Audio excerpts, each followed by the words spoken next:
Friends, ഇന്ന് രാവിലെ കാക്ക പോലും കണ്ണോർക്കാത്ത മഴയാണ്. നമ്മളെ പള്ളിയിലാണെങ്കിൽ ഇന്ന് റേഞ്ചിന്റെ മീറ്റിംഗും ഉണ്ട്.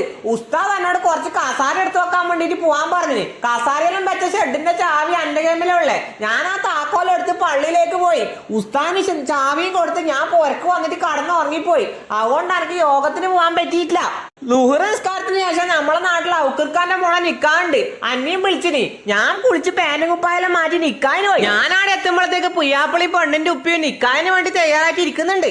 റിസാൽ എന്നാണ് ചെക്കന്റെ പേര്. വടകരയാണ് സ്ഥലം. ഇതെല്ലാം എന്നെപ്പോലെ തന്നെ നിക്കാന് കൂടാൻ വന്ന നമ്മളെ നാട്ടുകാരും പിന്നെ പിയാപ്പളിന്റെ ഒക്കെ വന്ന പിയാപ്പളിന്റെ കുടുംബക്കാരും നാട്ടുകാരും ചെങ്ങായിമാരെല്ലാണ്. നമ്മളെ മഹല്ല് ഖത്തീബ് നൈമുദ്ദീൻ ഇർഫാൻ ഉസ്താദാണ് നിക്കാഹ് കഴിച്ചു കൊടുത്തിന്. നിക്കാഹ് കഴിഞ്ഞിട്ട് പിയാപ്പള്ളി ആൾക്കാരും പണ്ട് പുറക്കേക്ക് വരികയാണ്. കാറിന് ഇറങ്ങിയപാട് പിയാപ്പളിനെ വിളിച്ച് ഉള്ളിൽ കയറ്റി. ഭയങ്കര മയ്യായോണ്ട് ചെങ്ങായിമാർക്കൊന്നും പുറത്തുനിന്ന് പാട്ട് പാടാൻ കഴിഞ്ഞിട്ടില്ല. പിന്നെ മംഗളത്തിന് വന്ന എല്ലാവർക്കും ഭക്ഷണം കൊടുക്കാൻ തുടങ്ങി. പിയാപ്പളിന്റെ ചെങ്ങായിമാർ അന്നേരം പൊരന്റെ ഉള്ളിൽ നിന്ന് പാട്ട് പാടുന്നുണ്ട്. പൊരന്റെ ഉള്ളിൽ പാട്ട്, പന്തലിന്റെ ഉള്ളിൽ ചോറ്, പുറത്ത് നല്ല മയ്യും. ഇനി നമുക്ക് പണ്ടത്തെ കല്യാണ കേസിലുള്ള ഒരു പാട്ട് പാടാം.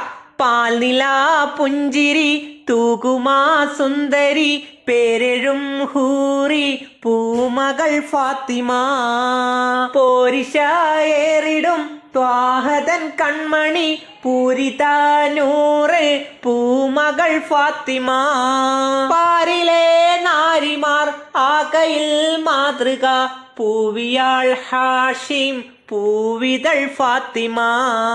നല്ല ബീഫ് ബിരിയാണിയാന്ന് കേട്ടാ. പിന്നെ ചില്ലി ഉണ്ടായിന്. ഞാനാണെന്നാവും തിന്ന് നേരെ പൊരക്കേക്ക് വന്ന്. ഇന്ന് ഉസ്താദിന്റെ ചെലവ് നമ്മളെ വീട്ടിലാണ്. ഉമ്മ എന്നോട് മെയ്തപ്പൊടി വാങ്ങിക്കൊണ്ടുവരാൻ പറഞ്ഞു. ഞാൻ മെയ്തപ്പൊടി വാങ്ങിയിട്ട് ഉമ്മാക്ക് കൊണ്ട് കൊടുത്ത്. ഉമ്മ ഉസ്താദിന്റെ ചായക്ക് കടിയാക്കി. ഞാൻ അപ്പോഴത്തേക്ക് പള്ളിയിൽ പോയി നിസ്കരിച്ചിട്ട് വന്ന്. എനിക്ക് ഉസ്താദിന് ചായ കൊണ്ട് പോയി. പള്ളീന്റെ അടുത്ത് എന്തെല്ലോ നടാൻ വേണ്ടി ഇറ്റാച്ചിനെ കൊണ്ട് കുയ്ക്കുന്നുണ്ട്. അപ്പൊ വീഡിയോ ഇഷ്ടപ്പെട്ടാ സപ്പോർട്ട് ചെയ്യാൻ മറക്കല്ലേട്ടാ.